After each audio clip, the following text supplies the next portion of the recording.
telling me that you have a way to defer the tax situation there? Is that what you're telling me? Yes, absolutely. Yes. And so the first one I was referring to is a 1031 exchange, which only applies to investment real estate. The second one I'm referring to is called a deferred sales trust. A real eye opener to see that there are ways that people can use the regulatory framework, if properly structured, to invest 1031 exchange dollars in things that you would not think were like kind to what they exited from. So it was very impressive. I got to say, you are the first one I've seen pull this off, and I'm pretty hesitant to believe in a lot of these kinds of things.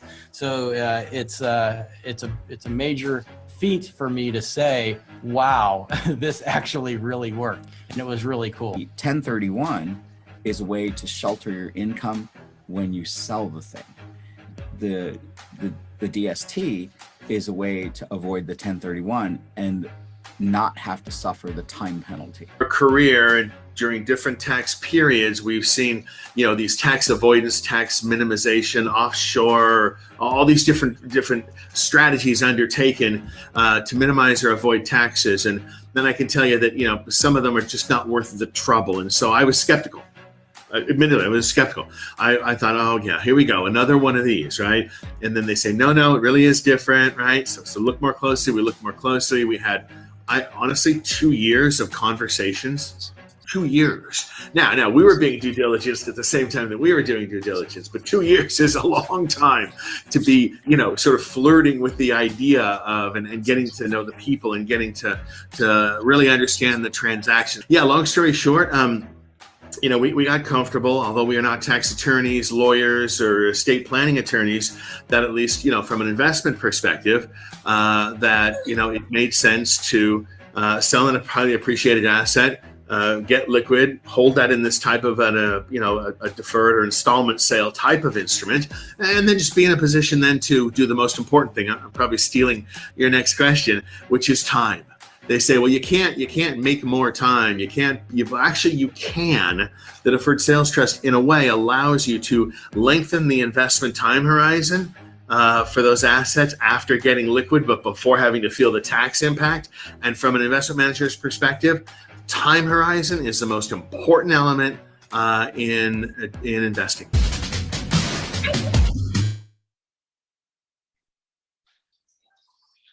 All right. Thank you, everyone, for joining another DST Mastermind. I'm Pearson York, filling in for Brett Schwartz and Jake Meller. They are out at a conference right now, and so I am going to be filling in for you guys, holding down the fort, answering questions, doing the deal story, and all that good stuff. So thank you, everybody, for joining. We are here today to discuss a tax strategy called the Deferred Sales Trust. It's an awesome strategy that allows you to defer the capital gains tax on the sale of a highly appreciated asset and reinvest the proceeds net of attorney fees instead of net of taxes, so that you can create, preserve, and grow your wealth. One of the challenges is, a lot of people maybe don't want to sell the asset because of the tax implications and whatnot. And so we are here today to kind of discuss that strategy and see, what are the pros, what are the cons, some of the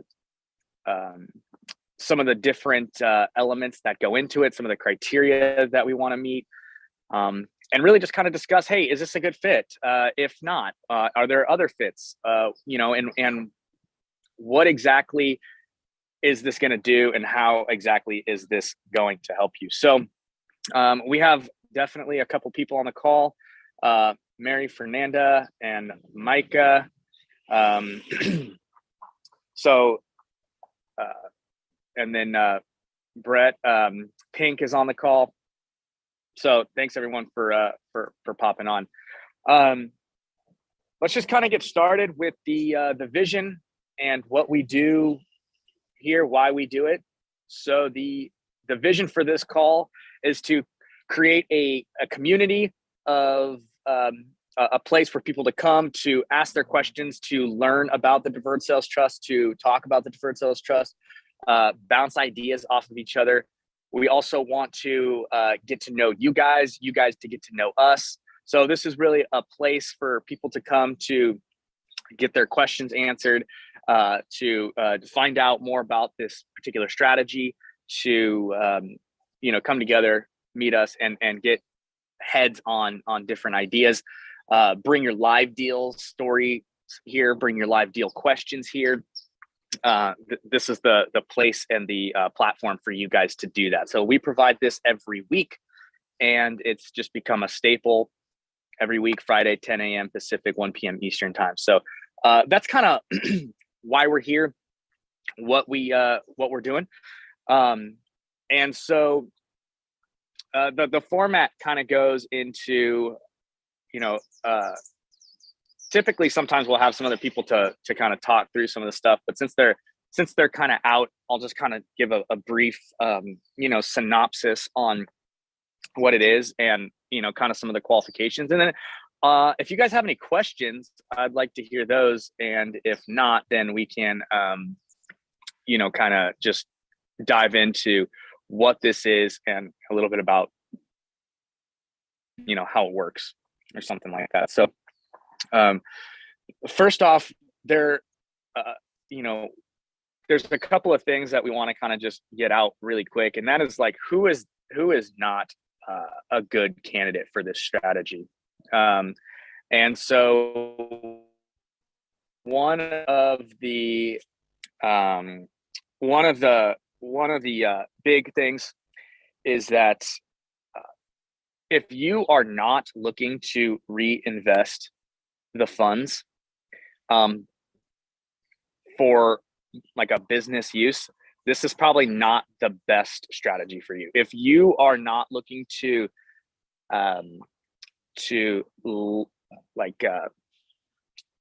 continue to grow or preserve wealth, if you want to go pull out a bunch of money and go buy personal boats or travel around the world and not have to work, not have to worry about anything, you guys did well. Sell your asset, pay your tax, go do that. Go have fun. Go do what you need to do. This is you really are going to have to reinvest those funds in order for this to be effective for you. So that's the first thing. It's what do you want to do with your money, right? And if you don't want to reinvest those funds, this is not the best strategy for you.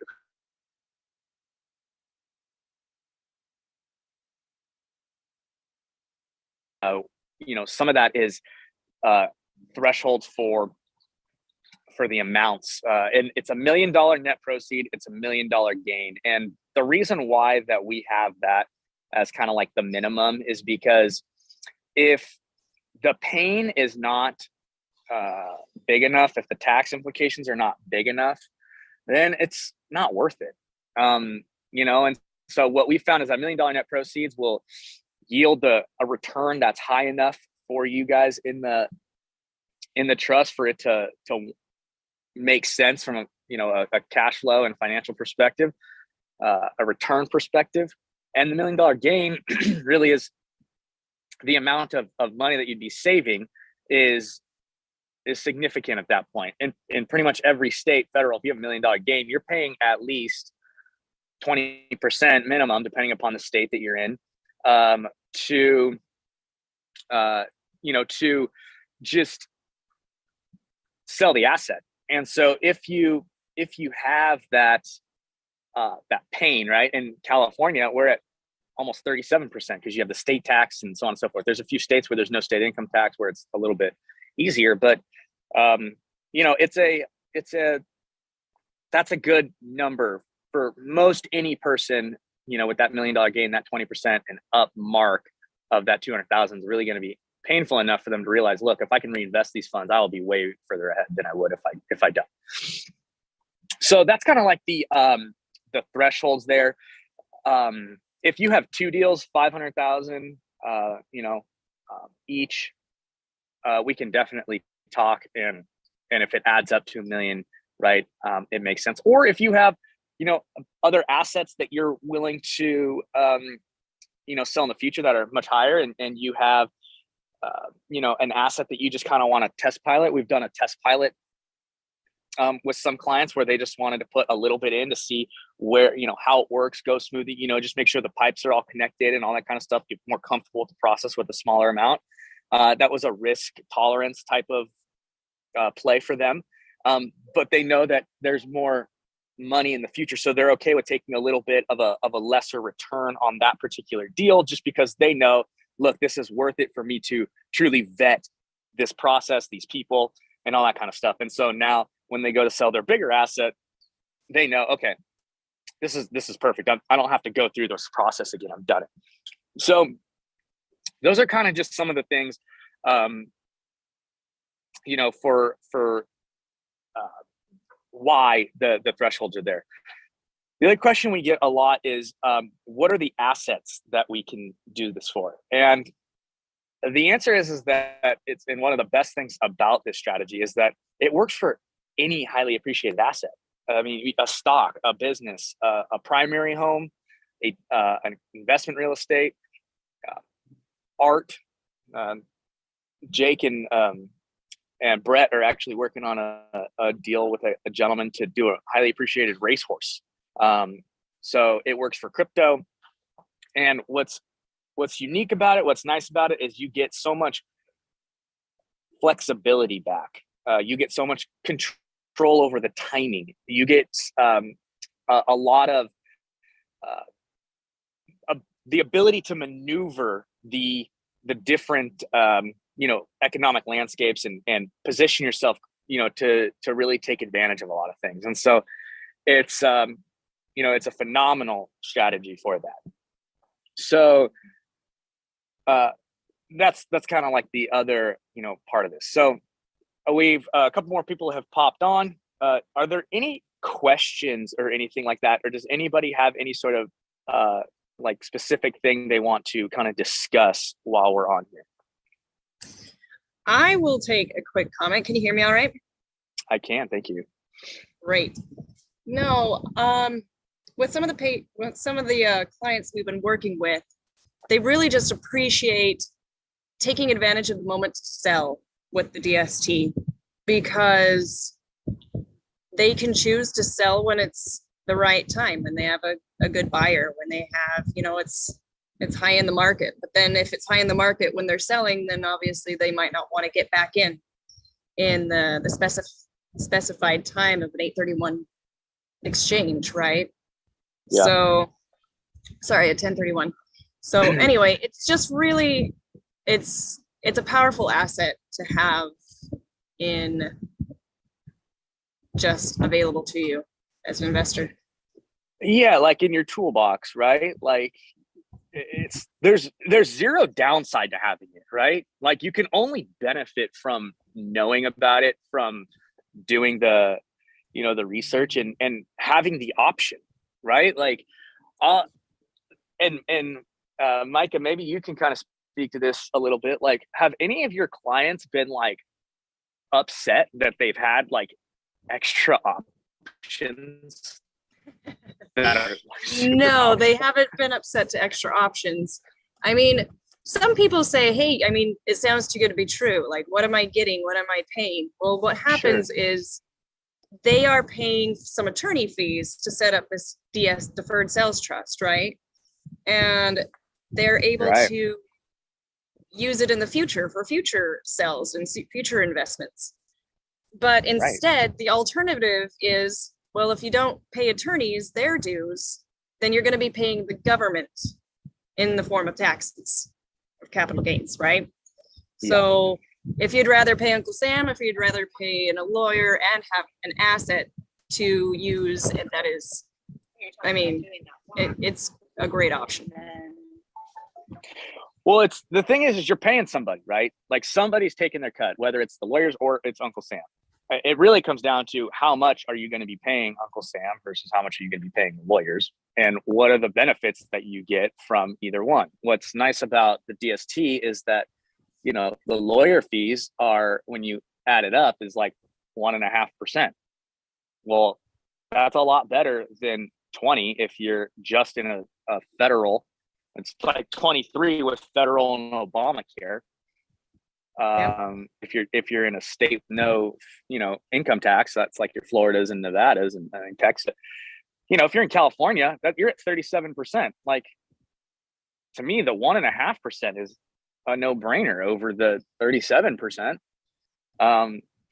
That's a super that's a super easy one. Like, I don't even know how to, like, when people are like, no, it's too expensive, and I'm just like, well, have you done the math? Like, what's your alternative? Right? Like, you have a 1031 exchange, which can be great, right? 1031s are awesome when you find a deal that makes sense.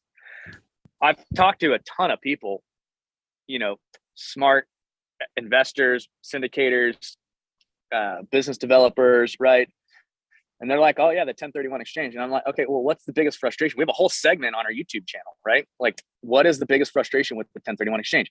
Over and over and over again, you get the same answers, and it's the time constraints, right? I have to go back into real estate like within 45 days. And if I don't find a deal, then I become a motivated buyer, and so it's just not a place you want to position yourself. It's not, you can't, it's harder to capitalize from a position of motivation and being backed into a corner versus a position of, well, I don't need to buy this property right now. I'm not under that pressure, right? Like, I'm not going to just make a crappy deal because I don't want to pay 37% to Uncle Sam, right? Like, there's a huge relief in the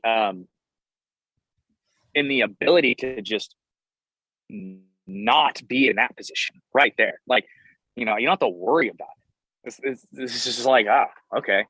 So, hang on, Pierce. Let me tell a little bit more too, because there is another situation that comes into play when people have debt over basis issues, right? And so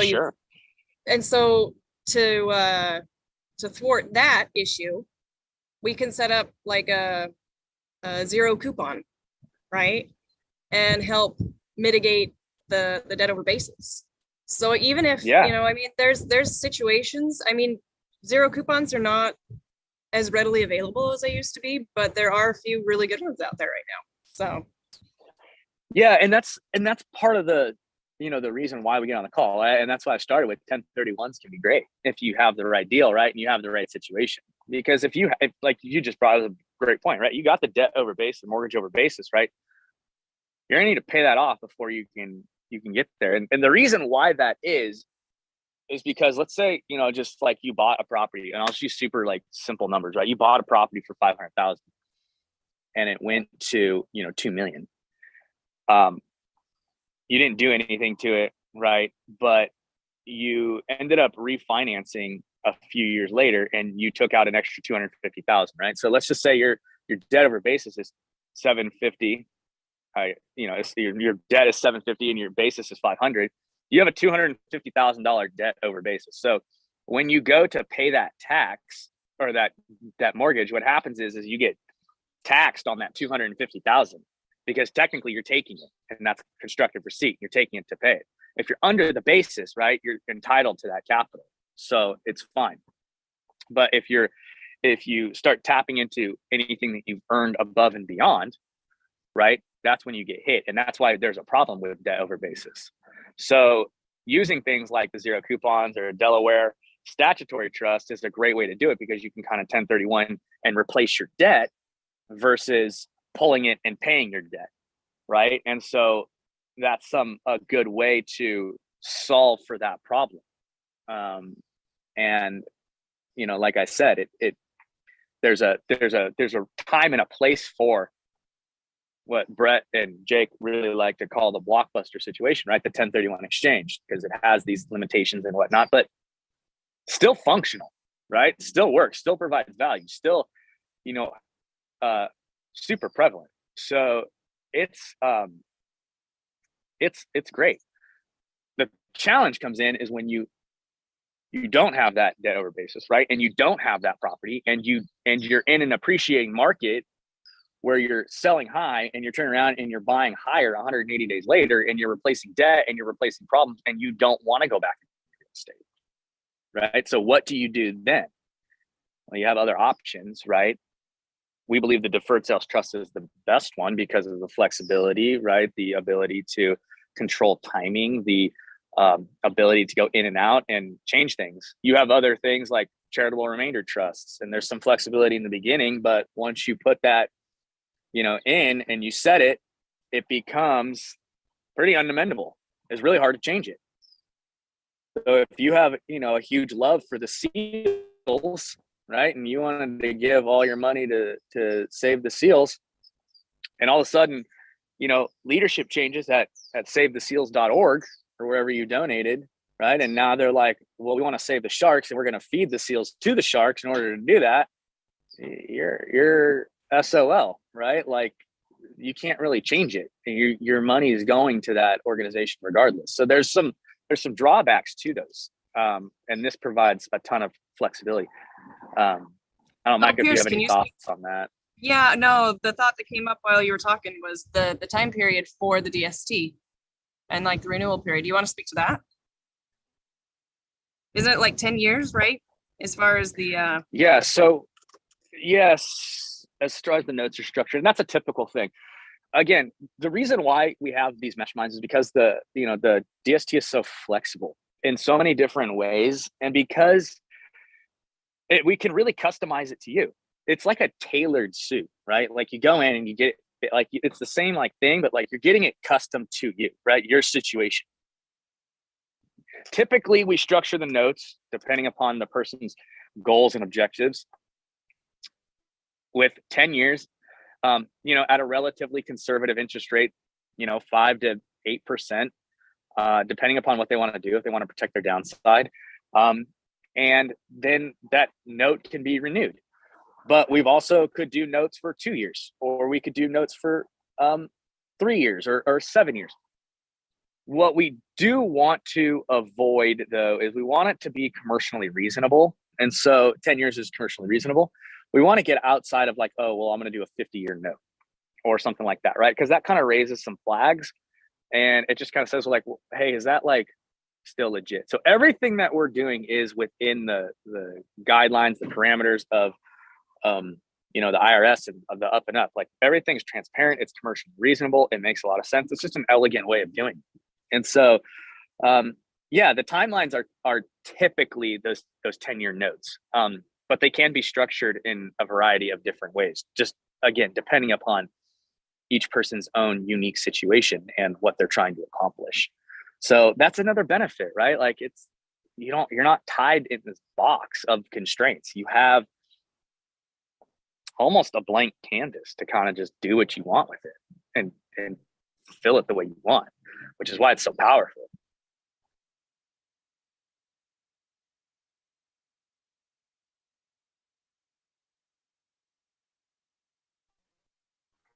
You have any other questions? No, I was just wondering if you knew a little bit more, if you had the deal of the week, or yeah.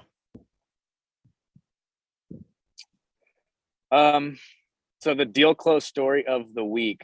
I do not know what has closed this week, to be honest with you. It's just been a busy week. Brett's been kind of out, so we haven't really talked that much about the specific deals. The one story that I do love, though, is an old one, but this is kind of what really like sealed it, and it really kind of just shares the power of the deferred sales trust. Is there's a gentleman back in the late 90s who had done multiple 1031 exchanges into what ended up being like a $20 million commercial property in Minnesota across from the Viking Stadium. And in 2006, he saw the writing on the wall, and he was like, I really want to sell, but I don't want a 1031. I can't find a property that makes sense. I'm selling high, I'm buying higher. It doesn't make sense to do it. And I have this huge tax problem, right? I've been depreciating since, my previous buildings, and that carried forward with a 1031, which is something else we can kind of discuss. But, they just, they got to the point to where he's like, okay, it's time to tap out, cash out of this and move on. So he ended up doing a deferred sales trust with us. He sold the building. He deferred, I don't know, roughly $3 or so million in tax. He paid off all of his debt. He put the proceeds into a DST in a super conservative portfolio, earning, I don't know, his note is structured around, 4.5%, 5%, something around that. So 2008 comes, everything crashes and burns all the way down to 2012. And in 2012, he gets a call back from the bank, and they're like, hey, that property you sold back in 06. And he's like, oh yeah, that one to the guy, the 1031 buyer who way overpaid. They're like, yeah, we're foreclosing on them. We'd like to know if you want to buy it back. And he's like, well, how much is it? And they're like, well, it's about 40% off of what you sold it for. And he's like, yeah, give me 3 days. So he ends up partnering with his trust, doing a JV partner with his trust. They go back. He bought the building back for 40% off of what he sold it for back in 2006. And on top of it, he got a brand new depreciation schedule. So that doesn't happen every day, right? Nice. But the point is that he's in this position to do it, right? Because he wasn't that 1031 motivated buyer, right? He was on the sidelines. He was earning interest. He was debt free, right? He was, and he was just leveraging the taxes that he would have paid, and he was earning a ton of income on it. And when the time was right, he literally bought low, sold high, right? And then bought low again. And so it just gives you so much power. Like, he's a billionaire now, right? But it's just like, speaks to the power of it, something that's really interesting that I've been kind of mulling over the past few weeks as I've been talking to more people about this. And I get this objection a lot, right? Because when you do this, you give up some control, right? You become a lender at that point. And there's a trustee involved and a financial advisor who have to sign off on the investments and that type of thing. And so the money is technically not in your name, which is how this whole thing works. You build a trust, right? You build a business trust that only does business with you. You're the CEO. Brett would be the COO. Jake is the CFO, right? And you have a team of people that come alongside you to help you grow, make decisions, and all that kind of stuff. And a lot of people say, well, I'm giving up control. And my answer to that has been in the past, yeah, you are giving up a little bit of control, but I've changed my tune a little bit on it. And I think that you're just trading the type of control that you have. So previously, right, you have control over just the money, but you have way less control over the timing of things. You have way less control over the flexibility of things. You have way less control over which assets you can go in and out of. You have way less control on what assets you can and can't sell and defer the tax on. With this, it gives you control back, because all of a sudden you can control the time. And now you can control the flexibility. And now you can control which assets you go into. And you can control when and what assets you're selling, right? And when it's best to do it and how it's best to do it. And you can control the tax flow. So it gives you control, a lot more control in other aspects, a little bit more of the intangible aspects, right?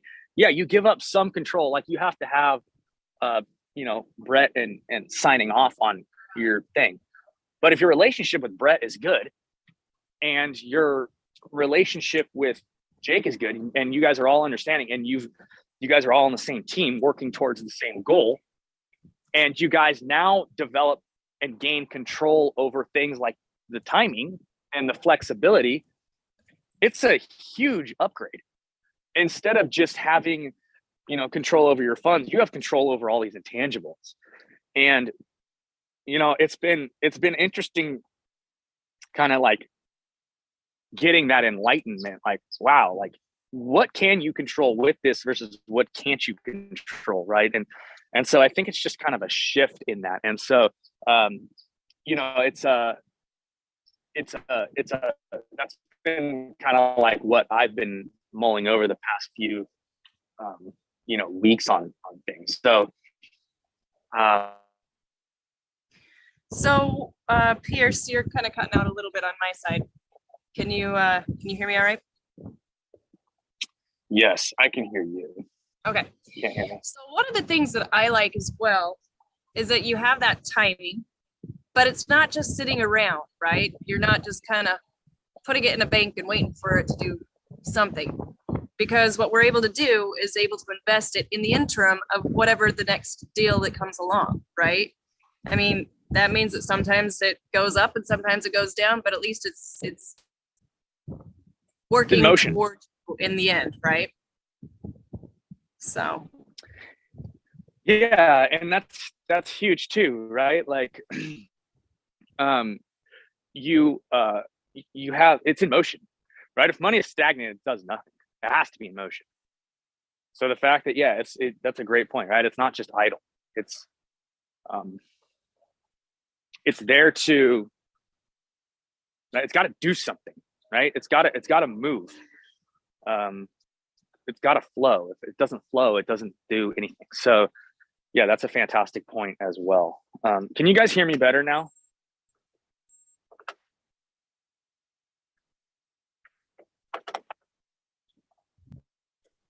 yeah, I can hear No. you right.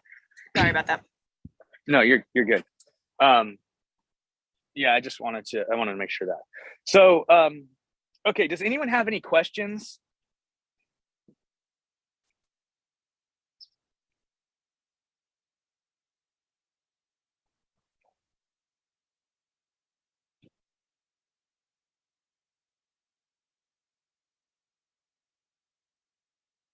No?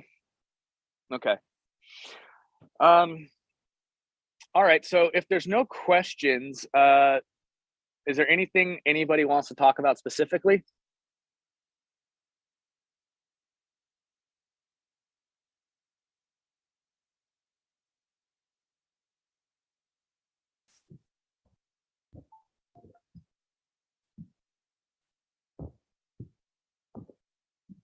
I'm kind of excited to find out how the conference is going for Brett and for Jake.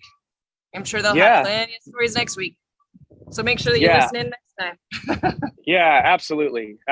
So yeah, we can kind of wrap this up, guys. And next week, once they get back, we'll dive in and talk a little bit more about their strategy and all that kind of stuff that they're doing out there and what's going on with them. So thank you everybody for listening to another episode and the Mastermind Group. If there's no more questions, we'll wrap this up, and we'll catch you guys again next week, 10 o'clock, same place, same time. Thank you. Awesome. Thanks, guys.